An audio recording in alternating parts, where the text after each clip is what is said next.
Shqipëria do të presë të njëjtën për të mësuar rivalin në gjysmëfinalen e play-offit. Fakti është tashmë se kuqezimtë janë përfundimisht në vazon e tretë dhe sfidën gjysmëfinale do e luajnë në transfert.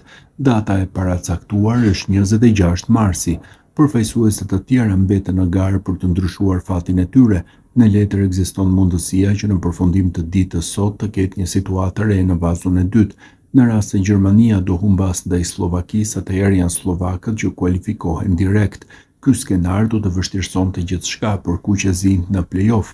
Fillimisht Gjermania do të vendosej si rival i mundshëm në rast finaleje, ndërsa në anën tjetër do të ishte Polonia që merrte vendin e Slovakisë në vazon e dytë. Fitoria e Slovakisë sot në transfert i dërgon në botror, ndërsa Gjermania si vendi i dytë do të vendosej në vazon e parë. Slovakisë duhet të bëjë mrekullinë sot që ky skenar të realizohet.